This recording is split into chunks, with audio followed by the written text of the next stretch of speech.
Youth counter డిబేట్కు స్వాగతం.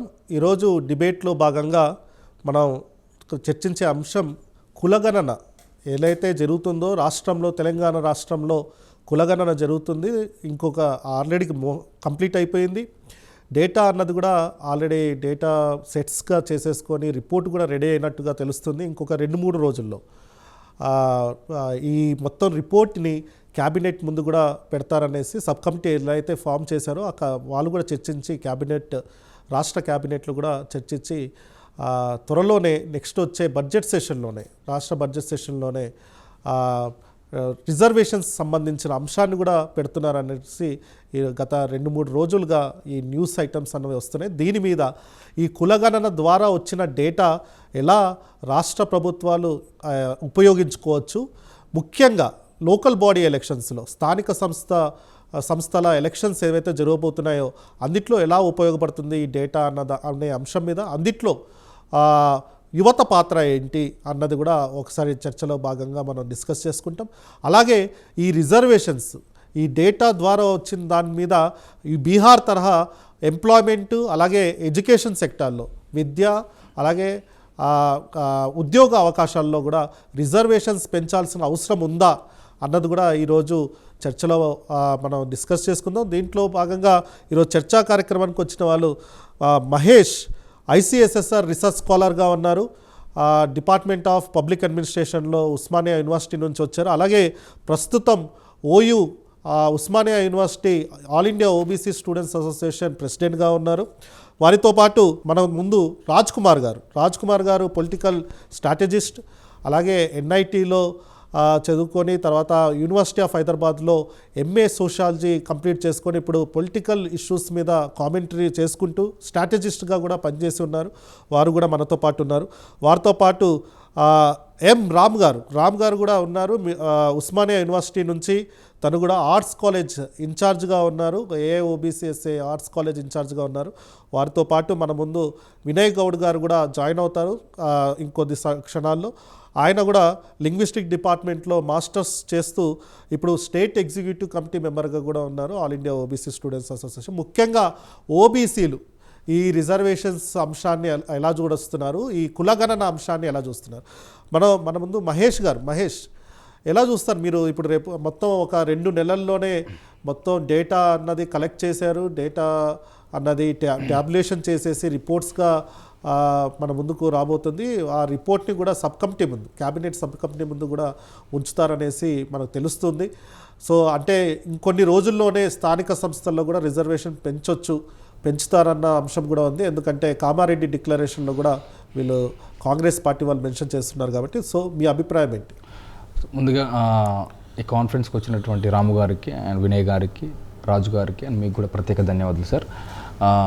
వాస్తవానికి మన భారతదేశంలో కులగణన అనేది ఈ క్యాస్ట్ సెన్సెక్స్ అనేది 1872లో అండ్ 1931లో జరిగింది. ఇప్పటివరకు నా 78 ఇయర్స్ అవుతున్నా ఈ భారతదేశంలో ఇంతవరకు కులగణన జరగలేదు. మొట్టమొదటిసారి బీహార్ తర్వాత మన తెలంగాణలో జరిగింది. సో ఈ రిపోర్ట్ అనేది ఇప్పుడు క్యాబినెట్లో ఉంది. ఫిబ్రవరి 2వ తారీఖు దాన్ని చర్చించి దాని మీద ఒక డిసిషన్ తీసుకుంటామని నిన్ననే ముఖ్యమంత్రి PC నుంచి ఒక ఇన్ఫర్మేషన్ నేను కూడా చదివాను. వాస్తవానికి ఈ క్యాస్ట్ సెన్సెక్స్ అనేది ఒక జిరాక్స్ ఫర్ ద భారతదేశానికి అదొక జిరాక్స్ లాంటిది. ఎన్ని కులాలు ఈ 78 సంవత్సరాలలో రాజ్యాధికారం ఎన్ని కులాలు సాధించుకుంది. దాదాపు తెలంగాణలో 139 కులాలు ఉన్నాయి, BC కులాలు ఉన్నాయి. 139 BC కులాలలో కేవలం 15 కులాలే విద్యలో కానీ ఉద్యోగాల్లో కానీ అధికారానికి దగ్గరగా ఉన్నాయి. ఇక మిగతా కులాల గురించి అసలు ఎక్కడ కూడా డాటా లేదు. ఈ డాటా రావడం వల్ల ఒక బ్లూ ప్రింట్ అనేది ఒక ప్రజల ముందుకు వచ్చేస్తుంది. అప్పుడు ఎవరికి ఏమేమి, అప్పుడు మేమెంత మాకంతా అని ఒక నినాదం వస్తుంది. వచ్చిన తర్వాత ఇప్పుడు ఎవరెవరు ఫలాలు పొందారు, ఇప్పుడు ఉద్యోగాలలో ఎవరు ఎక్కువ స్థాయిలో ఉన్నారు, రాజకీయ అధికారంలో ఎవరు ఎక్కువ స్థాయి ఉన్నారు, యూనివర్సిటీలలో ఎవరు వస్తున్నారు అనేది ఒక మొత్తం కూడా ఒక హోలిస్టిక్ పిక్చర్ వచ్చేస్తుంది అనమాట. రావడం ద్వారా ఇప్పుడు ఏదైతే కామారెడ్డి డిక్లరేషన్ 42% ఉందో, వాస్తవానికి పాత గవర్నమెంట్ ఏదైతే ఉందో కేసీఆర్ గవర్నమెంట్ ఉన్న 33%ని 23% చేయడం ద్వారా దాదాపు తెలంగాణలో 12,000కు పైగా గ్రామ పంచాయతీలు ఉంటే, సర్పంచులు ఉంటే, అలా దాదాపు ఇప్పుడు లేటెస్ట్ డాటా చూస్తే 2,952 మంది సర్పంచులు అయ్యారు. అంటే అంటే తగ్గిపోయారు, చాలా వరకు తగ్గిపోయారు. ఇప్పుడు ఈ 42% ఇవ్వడం వల్ల దాదాపు 6,000 పైకి సర్పంచులు కూడా బీసీ సామాజిక వర్గం నుంచి కొత్త నాయకత్వం వస్తుంది, కొత్త యువత వస్తుంది. అప్పుడు వాళ్ళకు కూడా ఒక కొత్త రక్తం రావడం ద్వారా, వాళ్ళు కూడా చట్టసభలకు రావడం ద్వారా వాళ్ళ వాయిస్ కూడా వినపడుతుంది. వాస్తవానికి ఈ బీసీలు ఈ దేశంలో రాజకీయంగా అన్టచబుల్స్ ఉన్నారు, కాన్స్టిట్యూషనల్గా అన్టచబుల్స్ ఉన్నారు, అడ్మినిస్ట్రేటివ్ పరంగా అన్టచబుల్స్ ఉన్నారు. ఇలా లేకపోవడం వల్ల, వాళ్ళ వాయిస్ లేకపోవడం వల్ల వాళ్ళకి కావాల్సిన ఫెలోషిప్ కావచ్చు, వాళ్ళకి కావాల్సిన ఉద్యోగాలు కావచ్చు, వాళ్ళకి కావాల్సిన హక్కులు కావచ్చు, వాళ్ళు కోల్పోతున్నారు. ఈ 78 ఏళ్లలో కనీసం బీసీలు పట్టించుకున్న నాదులు లేరు. కనుక మొట్టమొదటిసారి కాంగ్రెస్ గవర్నమెంట్ రాహుల్ గారి యొక్క ఇనిషియేటివ్ ద్వారా కులగణన జరిగింది. ఇది చాలా అద్భుతమైనటువంటి వెల్కమ్. 70 ఏళ్ళ తర్వాత, 78 ఏళ్ళ సంవత్సరం తర్వాత బీసీలకి ఇది ఒక మొట్టమొదటి గొప్ప అవకాశం. కనుక యూత్ కూడా దీన్ని, ఈ వచ్చిన కులగణను బాగా అధ్యయనం చేసి, ఆ రిపోర్ట్ అధ్యయనం చేసి వాళ్ళు ఎక్కడ నష్టపోతున్నాము, ఈడబ్ల్యూస్ వారు ఎట్లా నష్టపోతున్నాము, రాజకీయ హక్కులు లేకపోవడం, రాజకీయ రిజర్వేషన్ లేకపోవడం ఎట్లా నష్టపోతున్నాము, ప్రభుత్వ ఉద్యోగాలలో మనం ఎందుకు చాలా టాప్ మోస్ట్ మార్క్స్ వచ్చినా మనకి ఎందుకు ఉద్యోగాలు రావట్లేదు, టాప్ మోస్ట్ మార్క్స్ వచ్చినా మనం ఎందుకు ఫెలోషిప్స్ రావట్లేదు అనేది కూడా చర్చించాల్సింది విషయం. ఇది వాళ్ళు అధ్యయనం చేసి చర్చించాలి, వాళ్ళ తల్లిదండ్రులతో చర్చించాలి. సో గవర్నమెంట్ కూడా ఈ రిపోర్ట్ వచ్చిన తర్వాత వాళ్ళు కేవలం 42% కాదు, ఇప్పుడు కిరణ్ కుమార్ గవర్నమెంట్లో ఉన్నప్పుడు, ఉత్తమ్ కుమార్ రెడ్డి పంచాయత్ శాఖ మంత్రి ఉన్నప్పుడు, అప్పుడు బీసీ పాపులేషన్ 39% ఉంటే 33% ఇచ్చాడు రిజర్వేషన్ బీసీలకి చట్టసభలలో. సో కనుక ఇప్పుడు మేము కూడా డిమాండ్ చేస్తున్నట్టు, మేము ఎంత ఉంటో మాకు అంత కావాలి రిజర్వేషన్. కేవలం 42% కాదు, ఇప్పుడు 2013 కేసీఆర్ డాటా చేసి చూస్తే బీసీలు 55% పైకి ఉన్నారు. నాకు తెలిసి ఇప్పుడు ఈ డాటా పైకి వస్తే 65% పైకి ఉంటాం మేము. కనుక 55 నుంచి 60% మధ్యలో ఉండొచ్చు అనేసి ఒక డాటా. సో మా ఒక all India OBC Osmania university మాకు డిమాండ్ ఒకటే సార్, మేమంటే మేము ఎంత ఉన్నా మాకు అంత కావాలి. ఇప్పుడు పైన వాడికి ఉన్న తెలంగాణ ఈడబ్ల్యూసీ 2% ఉన్నవాడికి ఏమో 10% వస్తుంది, కింద ఉన్న వాళ్ళకి జనాభా తగ్గట్టు వాళ్ళకి రిజర్వేషన్ ఇస్తారు. మరి బీసీలో మేము ఎందుకు అన్యాయం పోవాలి?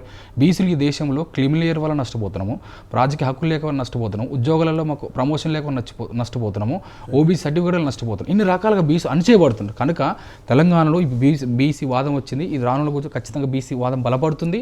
యూనివర్సిటీలలో అన్ని రంగాలలో కూడా బీసీలు బలపడాలి, ఆ స్థాయికి వెళ్ళాలంటే ఈ కులగణన రిపోర్ట్ అనేది చాలా చాలా ముఖ్యమైనది సార్.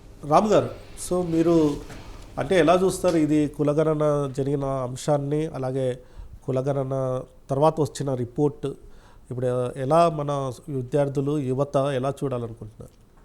నమస్కారం సార్, నా పేరు రాము. యాక్చువల్గా గవర్నమెంట్ ఏం చెప్తుందంటే ఆల్మోస్ట్ సర్వే అనేది కంప్లీట్ అయిపోయింది. ఫిబ్రవరి 2వ తారీఖు కానీ 1వ తారీఖు కానీ స్టేట్ గవర్నమెంట్ వద్దకు ఈ సర్వే చేసిన రిపోర్ట్ వస్తుందని చెప్తున్నారు. కొన్ని పేపర్లో వచ్చింది ఏంటంటే 96% సర్వేనే కంప్లీట్ అవుతుందని చెప్తున్నారు, 4% అవ్వలేదని చెప్తున్నారు. సో ఈ సర్వే రిపోర్ట్ ఇంకొక 2-3 రోజుల్లో వస్తుంది కాబట్టి ఈ సర్వే రిపోర్ట్ ప్రకారం ఈ బీసీల శాతం అనేది ఎంతో తెలిసిపోతుంది. కొంతమంది ఏమో 55% అంటున్నారు, కామారెడ్డి డిక్లరేషన్లోనేమో 42% ఇస్తామని చెప్తుంది గవర్నమెంట్. నేను కొంచెం న్యూమరికల్ డేటా కలెక్ట్ చేసిన సార్, ఆ న్యూమరికల్ డేటా మీ ముందు చెప్పాలనుకుంటున్నాను. యాజ్ ఆఫ్ నఫ్ 2024 వరకు తెలంగాణలో గ్రామ పంచాయతీలు 12,769 గ్రామ పంచాయతీలు ఉన్నాయి. మండల ప్రజా పరిషత్తులు 540 ఉన్నాయి. జిల్లా ప్రజా పరిషత్తులు 32 ఉన్నాయి. సో ఇంతకుముందు ఉన్న గవర్నమెంటు అంతకుముందు ఉన్న 34%ని 23% చేయడం వల్ల చాలా ఒకరికి గ్రామ పంచాయతీ అవకాశాలను బీసీ వాళ్ళు కోల్పోవడం జరిగింది. కామారెడ్డి డిక్లరేషన్లో కాంగ్రెస్ ప్రభుత్వం 42% ఇస్తుంది అని చెప్పగానే ఈ బీసీ ప్రజలంతా కాంగ్రెస్ పార్టీని నమ్మినారు. ఎందుకు నమ్మినారంటే గతంలో నల్లారి కిరణ్ కుమార్ రెడ్డి 34% ఇవ్వడం జరిగింది. అప్పుడు ఉత్తమ్ కుమార్ రెడ్డి గారు మనకి పంచాయతీరాజ్ శాఖ మంత్రి ఉన్నారు. సో కాంగ్రెస్ గవర్నమెంట్ గతంలో 34% ఇచ్చింది, మళ్ళీ 42% ఇస్తుంది అనే నమ్మకంతోనే కాంగ్రెస్ పార్టీకి ఓట్లేసి ఈ బీసీ ప్రజలందరూ కాంగ్రెస్ పార్టీ వైపు ఉండి కాంగ్రెస్ పార్టీని గెలిపించడం జరిగింది. రాబోయే ఎమ్మెల్యే ఎలక్షన్లో మేము పోటీ చేస్తే మమ్మల్ని రికగ్నైజ్ చేయగలుగుతారు. సో ఇదే ప్రైమ్ 9 ఛానల్ నుంచి నేను కోరుకునేది అదే, రాబోయే కాలంలో జరిగే ఈ లోకల్ బాడీస్ ఎన్నికలలో ఏదైతే సర్పంచులు కానీ, ఎంపీటీసీ కానీ, జెడ్పీటీసీ కానీ యువతకి ఎక్కువ అవకాశం ఇస్తుందని కోరుకుంటున్నాను. అంటే మీరు అంటున్నట్టు 1,20,000 వార్డు మెంబర్లు దాకా ఇంచుమించు 1,20,000 నుంచి 1,30,000 వార్డు మెంబర్లు, అలాగే ఒక 12,000 చిల్లర సర్పంచ్లు రాబోతున్నారు. So next elections next February అనుకున్నట్లయితే, ఫిబ్రవరి మార్చ్ అనుకున్నట్లయితే కనీసం ఒక 1,40,000 వరకు కూడా రేపొద్దున వస్తారు. దాంతోపాటు ఎంపీటీసీలు, జెడ్పీటీసీలు కూడా అందరూ కలుపుకుంటే ఇంచుమించు ఈ కార్పొరేషన్స్ ఎలక్షన్స్, మున్సిపాలిటీ ఎలక్షన్స్ కూడా కలుపుకుంటే కనుక నియర్లీ ఒక 1,80,000 వరకు కూడా ప్రజాప్రతినిధులు రేపొద్దున రాబోతున్నారు. కాబట్టి అన్నిట్లో మేమెంతో మాకంత అన్న అంశం మీద చెప్తున్నారు. ఇది కాంగ్రెస్ గవర్నమెంట్ చెప్పిందే సార్. కాంగ్రెస్ గవర్నమెంట్ అంటే కామారెడ్డి డిక్లరేషన్లో 23,972 మంది బీసీ లీడర్ని, 29,972 ఆల్మోస్ట్ 24,000 మంది బీసీ లీడర్లను తయారు చేస్తా అని చెప్పింది కామారెడ్డి. సో వాళ్ళు చెప్పింది మేము అడుగుతున్నాం. సర్పంచ్లు ఒకటే ఇస్తే సరిపోదు, మాకు 5,362 సర్పంచ్ని చేస్తే మిగతా 27,000 అవ్వదు కదా. సో అందుకనే ఎంపీటీసీ, జెడ్పీటీసీ, ఇప్పుడు స్థానిక సంస్థలు ఇప్పుడు ఎమ్మెల్సీ జరుగుతున్నాయి, పట్టభద్రులు ఎమ్మెల్సీ జరుగుతున్నాయి, ఉపాధ్యాయులు ఎమ్మెల్సీ జరుగుతున్నాయి. ఉపాధ్యాయుల ఎమ్మెల్సీలో కూడా బీసీ వాళ్ళకి టికెట్ కల్పించాలి. ఏదైతే ఇప్పుడు మాకు మెదక్, ఆదిలాబాద్, ఈ నిజామాబాద్ పట్టభద్రుల ఎమ్మెల్సీ ఎన్నికలకు ఒక బీసీకి టికెట్ ఇచ్చి బీసీని గెలిపించాలని కాంగ్రెస్ పార్టీ మేము డిమాండ్ చేస్తున్నాం ఈ ప్రైమ్ లైన్ వేదికగా. సో ఆల్రెడీ బీజేపీ పార్టీ వాళ్ళు డిక్లేర్ చేశారు, 2 రెడ్డి సామాజిక వర్గానికి నుంచి ఎమ్మెల్సీకి ఇవ్వడం జరిగింది. ఇంకా బీఆర్ఎస్ పార్టీ మరియు కాంగ్రెస్ పార్టీ వాళ్ళు ఇంకా అఫీషియల్గా అనౌన్స్ చేయలేదు. ఇండిపెండెంట్గా కూడా చాలామంది ఈ సామాజిక వర్గాల నుంచి, అంటే బీసీ సామాజిక వర్గం నుంచి, ఎస్సీ సామాజిక వర్గం నుంచి కూడా కంటెస్ట్ చేయడానికి చూస్తున్నారు. మనం చూసినట్లయితే అది కూడా జరుగుతుంది. సో ఇవన్నీ ఒకవైపు ఉంటే రాజు గారు, మీరు ఒక్కసారి మన ఆంధ్రప్రదేశ్ని చూసుకుందాం. అట్లీస్ట్ ఇక్కడ కులగణన అన్న అంశం కంప్లీట్ వచ్చింది, ఇంకా లాస్ట్ స్టేజ్లో ఉంది అనేసి మనం చూడవచ్చు. డేటా అంతా కలెక్ట్ చేసేసారు. 1 మంత్లో డేటా కలెక్షన్, 1 మంత్లో వాళ్ళు రిపోర్ట్ కూడా తయారు చేసుకొని సబ్ కమిటీ ముందుకు ఇస్తున్నారు అనేసి తెలుస్తుంది. వార్తాపత్రికలు అన్నీ చూస్తున్నాం. సో మీరేమంటారు, అక్కడ ఆంధ్రప్రదేశ్లో పరిస్థితి ఎలా ఉంది? అంటే స్కిల్ సెన్సస్ అంటున్నారు ఇప్పుడు కూటమి ప్రభుత్వం వాళ్ళు, కానీ మీరు ఎలా చూస్తారు? మొన్ననే బీఎస్పీ పార్టీ వాళ్ళు మరియు బీసీవై పార్టీ రామచంద్ర యాదవ్ ఎవరైతే ఉన్నారో వాళ్ళు కూడా చాలా కులగణన గురించి వాళ్ళు లేవనెత్తుతున్నారు. చంద్రరావు గారు కూడా విస్తృతంగా రాష్ట్రమంతా తిరిగి ఆయన కూడా కులగణన చేయాలనేసి కూడా ఆయన కూడా చేశారు బీఎస్పీ పార్టీ నుంచి. సో మీరు ఎలా చూస్తారు కూటమి ప్రభుత్వాన్ని? సో కులగణన అనేది ఎందుకు మనకు ముఖ్యమని మనము ఆలోచిస్తే, ఈ భారతదేశం అనేది కులాధారిత సమాజంగానే ఇంకా ఉంటుంది. అటువంటి క్రమంలో సామాజిక ఆర్థిక అసమానతలను అంచనా వేయడం కొరకు తప్పకుండా కులగణన చేయాల్సి ఉంటుంది. ఇప్పుడు ఏ విధంగా అయితే తెలంగాణ ప్రభుత్వం కులగణన చేపట్టి ఆ రిపోర్టు అందించబోతుందో, అదేవిధంగా ఆంధ్రప్రదేశ్ ప్రభుత్వం కూడా కులగణన చేస్తే చాలా బాగుంటుంది. ఇది ఎందుకు చెప్తున్నానంటే, ఇప్పుడు ఎలాగైతే స్కిల్ సెన్సస్ తీసుకొస్తామని చెప్పేసి ఆంధ్రప్రదేశ్ ప్రభుత్వం చెప్తుందో, అదేవిధంగా కులగణన కూడా తీసుకొని రావాల్సిందిగా రిక్వెస్ట్ చేస్తున్నాము. అలాగనే అదేవిధంగా ప్రధానంగా పాలకులు ఎవరైతే ప్రజాప్రతినిధులు ఉన్నారో వాళ్ళు కూడా ప్రభుత్వంతో చర్చించి తప్పకుండా ఈ విషయం పైన కూడా వాళ్ళు ముందడుగు వేయాల్సిందిగా ఆశిస్తున్నాము. అంటే ఎలా చూస్తారు అసలు, ఎందుకు ఈ మూమెంట్, ఇక్కడున్న మూమెంట్ అక్కడ ఎందుకు కనపడట్లేదు? ఈవెన్ అక్కడున్న నేషనల్ పార్టీలు కూడా, కాంగ్రెస్ పార్టీ కానివ్వండి, బీజేపీ పార్టీ కానివ్వండి, లేకపోతే వైసీపీ కానివ్వండి, లేకపోతే కూటమిలో ఉన్న వాళ్ళు 2 ప్రధాన పార్టీలు టీడీపీ, వీళ్ళు కూడా జనసేన పార్టీ వాళ్ళు కూడా ఎందుకు కులగణన అంశం అంత ఇంపార్టెంట్ అంశంగా కనపడట్లేదు? ఇక్కడ చాలా డిబేట్ జరుగుతుంటే అక్కడ అసలు డిబేట్ లేకపోతే మూమెంట్ అన్నది ఎందుకు లేదంటారు? దానికి కారణము ప్రధానంగా ప్రజలలో ఉండే చైతన్యం అనేది నీరుగార్చే ప్రయత్నం జరుగుతుంది. తప్పకుండా ప్రజలు వాళ్ళ స్థానిక ప్రజాప్రతినిధులను ఈ విషయం పైన చర్చించాలి, వాళ్ళని డిమాండ్ చేయాలి.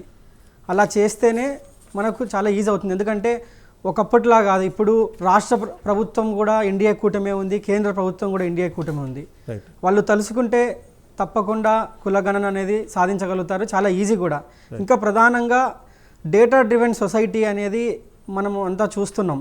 డేటా అనేది ఎంత కీలకం అంటే, మనము సుపరిపాలన అందించాలంటే ప్రభుత్వాలకు చాలా ఉపయోగపడుతుంది. అలాగనే ప్రజలకు కూడా ఒక నమ్మకం అనేది ఏర్పడుతుంది. ఆ డేటాను చూసి వాళ్ళకు ఎవరైతే ఇప్పుడు మేమెంతో మాకెంత అనే నినాదం వస్తుందో అదంతా కూడా అందరికీ కూడా ఆ డేటాని బట్టి వాళ్ళు కూడా ఒక ప్రజాస్వామ్యం పైన మరింత బలమైన నమ్మకం ఏర్పడడానికి ఈ క్యాస్ట్ సెన్సస్ అనేది ఉపయోగపడుతుందని చెప్పేసి నేను విశ్వసిస్తున్నాను.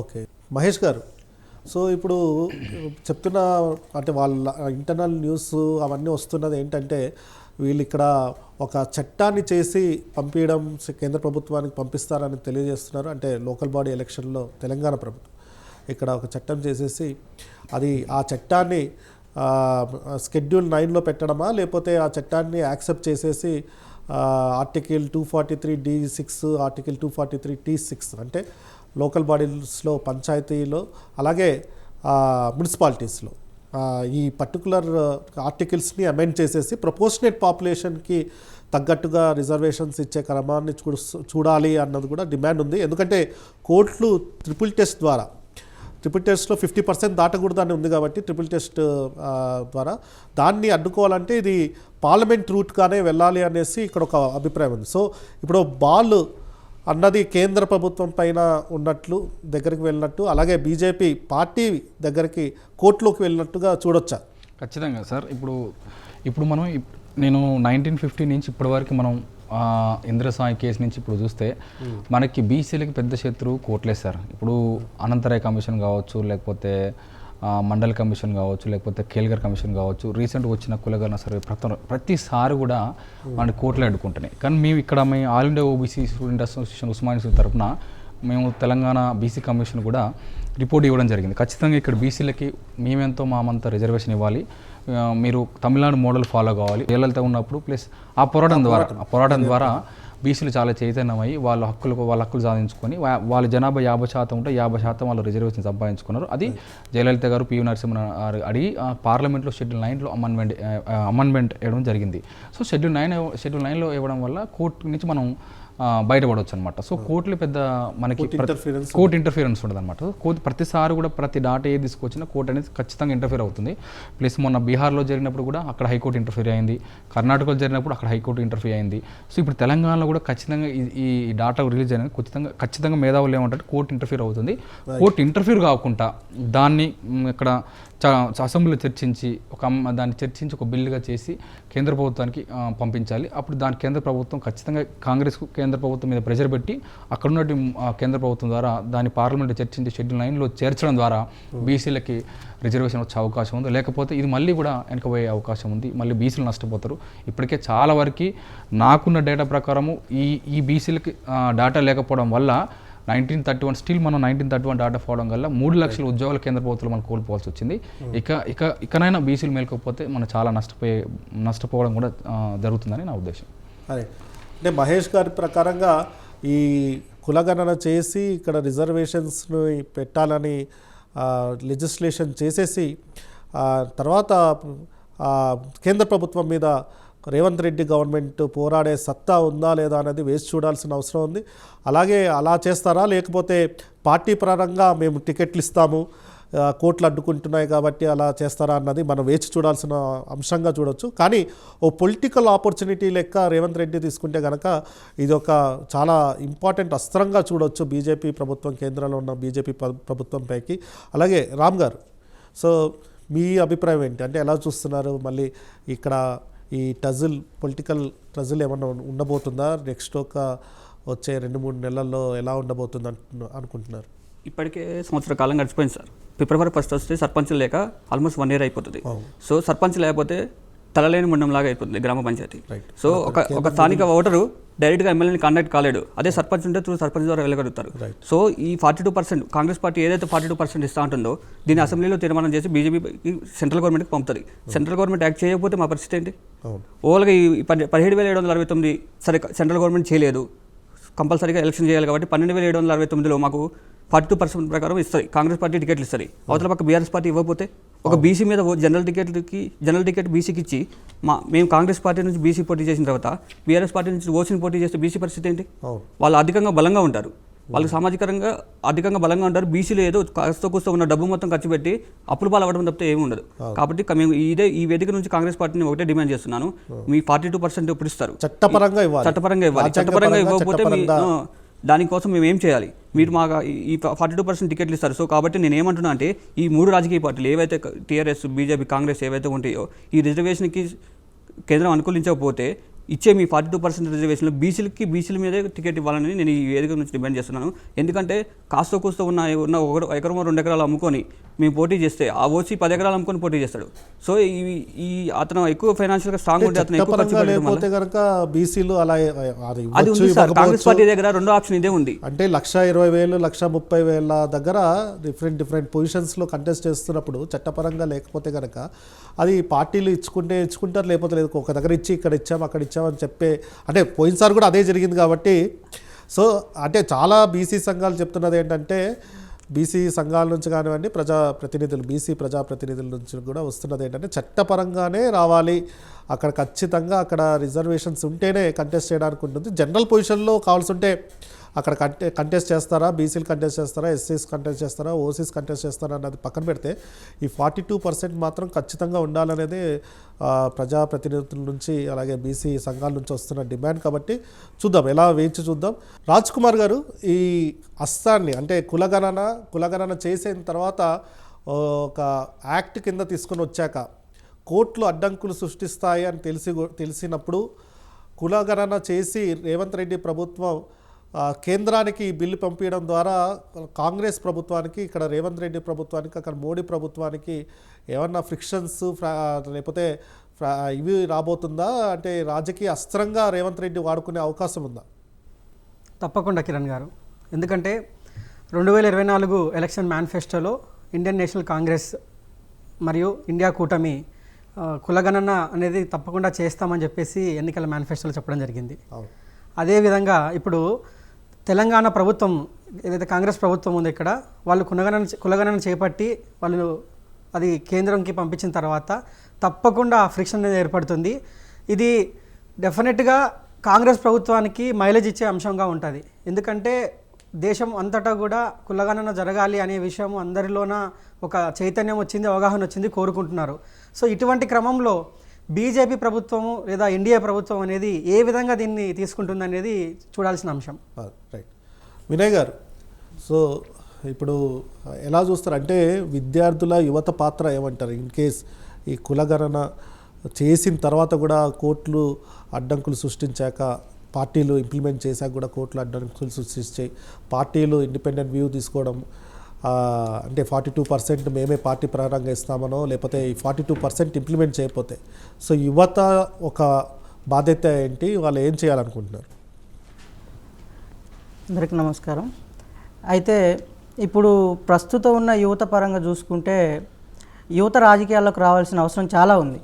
ఈ 42% రిజర్వేషన్ అనేది కాంగ్రెస్ ప్రభుత్వం కనుక ఇస్తే దీంట్లోనే ఇప్పుడున్న ఈ 42%లోనే వాళ్ళు ఇప్పుడు అంటే వాళ్ళ కాంగ్రెస్ పార్టీ పరంగా కానీ లేకపోతే వాళ్ళకున్న కిందున్న అనుబంధ సంఘాల తరపున కానీ యువతను కూడా తీసుకురావాల్సిన బాధ్యత ఆ కాంగ్రెస్ పార్టీ ప్రభుత్వాన్ని మీద కూడా ఉన్నది. కాంగ్రెస్ పార్టీ అదే చేస్తే ఆ ఆపోజిట్ పార్టీలైనా ఇంకా వేరే వేరే ప్రధాన పార్టీలు కూడా వాళ్ళు బలపరిచే వ్యక్తులు కూడా యువత తీసుకొస్తే రేపు జరగబోయే చట్టసభల్లో కానీ లేకపోతే ఇంకా దేశవ్యాప్తంగా రాబోయే పార్లమెంట్ ఎన్నికల్లో కానీ యువత పాత్ర చాలా అద్భుతంగా ఉంటుంది. అట్లనే ఇంకా ఈ యువత అనే దానికి వస్తే యువత కూడా చాలా వరకు రాజకీయంగా ముందుకు రాలేకపోతున్నారు. ఎందుకంటే కొన్ని ఈ రిజర్వేషన్లు అనేది సామాజికంగా తీసుకుంటున్నారులే కానీ రాజకీయంగా వచ్చే వరకు బీసీలకు రిజర్వేషన్ లేకపోవడం అనేది ఒకటి అయిపోయింది. ఆ తర్వాతకి ఆర్థికంగా లేకపోవడం. అయితే మనకి ఆర్థికంగా అసమానతలు పోవాలన్నా సామాజికంగా అసమానతలు పోవాలన్నా కులగణన ఖచ్చితంగా జరగాల్సిందే. అది ఓన్లీ తెలంగాణలోనే కాదు, మొత్తం దేశవ్యాప్తంగా జరగాల్సిన ప్రక్రియ అది. ఎందుకనంటే ఈరోజు ఈ భారతదేశంలో ఈ అమృతకాలం మనకి స్వతంత్రం అయిపోయిన తర్వాతకి కూడా ఎన్నో కులాలు ఈరోజు అడ్మినిస్ట్రేషన్లో రాజకీయంగా ప్రాతినిధ్యం లేకోకుండా అట్టడుగు వర్గాలకే పరిమితం అయిపోయింది. అంటే రాజకీయం అంటే కొన్ని వర్గాలకే, అంటే ఆర్థికంగా ఉన్న వాళ్ళే రాజకీయం, అడ్మినిస్ట్రేషన్ కూడా కొన్ని వర్గాలే అంటే ఆర్థికంగా ఉన్నోళ్ళు. అట్లాంటి కులాలు తెలంగాణలోనే చూసుకుంటే ఈరోజు బట్టకి తెలుపుదనం తీసుకొచ్చిన రజకులు ఎడిపోయారు. ఈరోజు చేపకి ఈత నేర్పిన ముదిరాజులు ఎడిపోయిండ్రు. ఈరోజు తెలంగాణ సమాజంలో చూసుకుంటే ఒకే ఒక ఎమ్మెల్యే. ఆకాశానికి నిచ్చెనేసిన గౌడనలు ఎడిపోయిండ్రు. ఆ తర్వాతకి నాయి బ్రాహ్మణులు అయితేంది, ప్రాతినిధ్యం లేని ఎన్నో కులాలు కూడా ఈరోజు వెనకబడిపోతున్నాయి. దీనికి ఖచ్చితంగా మార్గం ఏంటంటే అది ఒక కులగణన మాత్రమే. అయితే నేను ఒక ఇండెక్స్ చెప్పాలనుకుంటున్నా సార్. చెప్పండి. అయితే ఇది సామాజికంగా ఆర్థికంగా చూసుకుంటే మనకి మండల్ కమిషన్ నివేదిక కూడా మనకి 1931 జనాభా లెక్కల ద్వారాగానే తీసుకోవడం జరిగింది. అంటే 1872లో లార్డ్ మేయర్ తీసుకొచ్చిన తర్వాతకి అప్పటి నుంచి జనగణనలో భాగంగా కులగణన చేసిన తర్వాత 1931లో చేసిన కులగణనే ఇప్పటి వరకు కూడా మనకు ప్రాపర్ డేటా. 1941 తర్వాత ఇక ఎక్కడ లేదు. అయితే అప్పటి వరకు ఉన్న జనాభాని తీసుకొని మనకి 27% రిజర్వేషన్ అనేది బీసీలకు, ముఖ్యంగా మా బీసీలకు 27% రిజర్వేషన్ ఇవ్వడం అనేది జరిగింది. 52 ఏమన్నారు కానీ కోర్టులు అడ్డుకొని 27% ఇవ్వడం అనేది జరిగింది. అది కాక మళ్ళీ ఇంకా ఏమంటారు దాన్ని స్టాటిస్టిక్స్ కూడా 1931 అయింది. అయితే 2010లో బీజేపీ సుష్మా స్వరాజ్ ఏమన్నది, మేము ఖచ్చితంగా కులగణన చేయాల్సింది అని చెప్పేసి 2011 జరిగిన జనాభా లెక్కల్లో కులగణన చేయాలి చెప్పేసి అన్నది. ఆ తర్వాత 2018లో కూడా 2021 జనాభా లెక్కల్లో కులగణన చేస్తాం, ఖచ్చితంగా చేయాల్సిందే అని చెప్పేసి రాజ్నాథ్ సింగ్ అన్నారు. కానీ మొన్న జరిగిన ఈ తర్వాత జరిగిన 2024 ఎలక్షన్ల తర్వాత హోమ్ మినిస్టర్ అయిన నిత్యానంద రాయ్ ఏమంటున్నారు, మేము కులగణన చేయము, ఓన్లీ జనగణన మాత్రమే చేస్తాము, ఎందుకంటే అది రాజ్యాంగం ప్రకారం చేయాల్సింది, ఆ రాజ్యాంగం ప్రకారం ఎస్సీ ఎస్టీలే చేస్తాం అని అంటున్నారు. నాదొక క్వశ్చన్ సార్, అయితే మాకు national commission for backward class అని చెప్పేసి రాజ్యాంగం ప్రకారం రాజ్యాంగ ప్రతిపత్తి కలిగిన ఒక సంస్థ ఉంది మాకు. మా బీసీ సమస్యలకు సంబంధించిన అన్ని రకాల ఆర్థిక స్థితిగతుల్ని, సామాజిక స్థితిగతుల్ని పరిశీలించి మాకు సంబంధించిన సిఫార్సులు చేయగలిగిన సంస్థ రాజ్యాంగ ప్రతిపత్తి సంస్థ ఎన్ఎస్బిసి ఉంది, ఎన్సిబిసి ఉంది. మరి అది కూడా రాజ్యాంగబద్ధమైనప్పుడు మమ్మల్ని కూడా ఎందుకు కులగణనలో జనగణనలో భాగంగా కులగణన చేయరు? ఒకటి, ఇది బీజేపీ గవర్నమెంట్ ఖచ్చితంగా చేయాల్సిందే. ఈ గవర్నమెంట్ అయినా నెక్స్ట్ వచ్చే ఏ గవర్నమెంట్ అయినా మా బీసీలకు ప్రాతినిధ్యం ఖచ్చితంగా ఉండాల్సిందే. ఎందుకనంటే కొన్ని కులాలు తీసుకుంటే మరీ ముఖ్యంగా ఎస్సీ ఎస్టీ మనం అందరం ఒకటే, కానీ ఎస్సీ ఎస్టీలో ఉన్న దుర్భర పరిస్థితుల కంటే కూడా బీసీలో చాలా మంది దుర్భర పరిస్థితుల్లో ఉన్నాయి. కనీసం ఒక ఆఫీస్లో క్లర్క్ పొజిషన్లో లేని కులాలు ఎన్నో ఉన్నాయి ఈ రోజుల్లో, కరెంటు చూడలేని కులాలు ఎన్నో ఉన్నాయి. అయితే ఒక్కటి సార్, ఇది మన వరల్డ్ ఇన్ఈక్వాలిటీ డేటాబేస్ అని చెప్పేసి ఒక సంస్థ సార్, ఇది వరల్డ్ ఇన్ఈక్వాలిటీ ఇండెక్స్ డేటాబేస్ లో మనకి ఇదంతా సమాచారం దొరుకుతుంది. అయితే ఇది ఏంటంటే ప్రపంచంలో అన్ని దేశాల్లో ఎప్పటికప్పుడు ఏ సంవత్సరానికి ఆ సంవత్సరం అసమానతల్ని గుర్తించి వాళ్ళకి సంబంధించిన నివేదిక ఇస్తుంటది. హార్వర్డ్ సైన్సెస్ పో ప్యారిస్ యూనివర్సిటీలతో కూడిన ఈ వరల్డ్ ఇన్ఈక్వాలిటీ. అవును సార్. అయితే ఇక్కడ ఏం జరిగిందంటే దాన్ని ఇండియాలో ఏం చెప్పిండ్రంటే wealth inequality class and caste in India అని చెప్పేసి 1961 నుంచి 2012 వరకు ఉన్న డేటా అనేది మనకి మొత్తం అనాలిసిస్ చేసి ఇవ్వడం జరిగింది. అయితే దీంట్లో భారతదేశంలో ఉన్న జనాభా సగటు కుటుంబ ఆదాయం వచ్చేసి 1,13,222 రూపాయలు సార్ అది. అయితే నెలకు వచ్చేస్తే 9,435 రూపాయలు. దీంట్లో చూసుకుంటే అగ్రకులాల వాటా ఏమో 1.5 టైమ్స్ ఉంది ఈ ఉండాల్సిన యావరేజ్ కంటే. నా బీసీ ఎస్సీ ఎస్టీ సోదరులది మాత్రం ఉండాల్సిన దానికంటే 10.79% తక్కువ ఉన్నది సార్. ఇది మరీ ముఖ్యంగా అగ్రకులాల్లో చూసుకుంటే బ్రాహ్మణుల్లో 48% ఎక్కువ ఉన్నది సార్, బ్రాహ్మణేతరులో 45% ఎక్కువ ఉన్నది సార్. కానీ నా బీసీ ఎస్సీ ఎస్టీ ముస్లింలో మాత్రం 10% కంటే తక్కువ ఉన్నారు ఆ సగటు కంటే. ఇది మారాలంటే ఖచ్చితంగా కులగణన జరగాల్సిందే. ఈ కులగణనలో మరీ ముఖ్యంగా ఏవో అంటే కొంతమందికి అగ్రకులాలకి తొత్తులుగా ఉన్న వాళ్ళని కాకోకుండా ఇప్పుడిప్పుడే రాజకీయం గురించి నేర్చుకుంటున్న నాలాంటి యువత, లేకపోతే పక్కనున్న అన్నలాంటి యువత చాలా ముందుకొచ్చి ఈ పరిస్థితుల్ని మార్చగలిగితే, రేపు చట్టసభల్లో వీళ్ళే ఎంపీలై కూర్చొని ఈ పరిస్థితులు మార్చగలిగితే సమాజం రేపు ఎంతైనా బాగుంటుంది సార్. భారతదేశం అంటేనే కులాలకు ముడిపడి ఉన్న భారతదేశ వ్యవస్థ ఇది. అది ఎస్సీ ఎస్టీలకి ఎట్లయితే చేస్తున్నారో బీసీలకు కూడా కులగణన చేయాలి, అలాగే అగ్రవర్ణాలు కూడా అందరికీ చేయాలి. అందరికి చేస్తే డేటా వస్తుంది కాబట్టి సో కులగణన అన్నది చాలా ముఖ్యం. దాని ద్వారా డేటా వస్తుంది, పాలసీస్ చేసుకోవచ్చు, వెల్ఫేర్ స్కీమ్స్ చేసుకోవచ్చు. అలాగే కోట్లని మనం ఈ ఎవిడెన్స్ ద్వారా ఒప్పించి రిజర్వేషన్స్ని కూడా ఈ సోషల్లీ ఎడ్యుకేషనల్లీ బ్యాక్వర్డ్నెస్ చూపించాలి. కాబట్టి ఆర్టికల్ 15(4), ఆర్టికల్ 16(4) ప్రకారంగా రిజర్వేషన్స్ అన్నది ఇస్తున్నారు. అందుట్లో సోషల్లీ ఎడ్యుకేషనల్లీ బ్యాక్వర్డ్నెస్ అన్నది డేటా అన్నది ఈ కులగణన ద్వారా వస్తుంది కాబట్టి డేటా అన్నది చాలా ఇంపార్టెంట్. అలాగే ఆర్టికల్ 243(d)(6), ఆర్టికల్ 243(t)(6) ఇవి రెండు కూడా స్థానిక సంస్థలకి సంబంధించిన, బీసీలకు సంబంధించిన, రిజర్వేషన్స్కి సంబంధించిన ఆర్టికల్స్ ఏవైతే ఉన్నాయో వాటిని కూడా అమెండ్ చేసి స్టేట్స్ డిసైడింగ్ ఫ్యాక్టర్గా ఎంత పర్సంటేజ్ ఉండాలో వాళ్ళు కులగణన ద్వారా పర్సంటేజ్ని డిసైడ్ చేసుకునే ఒక హక్కును కూడా స్టేట్స్కి ఇవ్వాల్సిన అవసరం ఉందనేసి కూడా తెలియజేస్తూ ఇవన్నిటికీ కూడా కులగణన అన్నది చాలా ముఖ్యమైన అంశం అని తెలియజేస్తూ ఈ డిబేట్లో పాల్గొన్న మహేష్కు, వినయ్కు, రాజ్కు, అలాగే రామ్కు ధన్యవాదాలు తెలుపుతూ నెక్స్ట్ మరొక అంశంతో మరొక డిబేట్లో కలుద్దాం. అప్పటి వరకు సెలవు.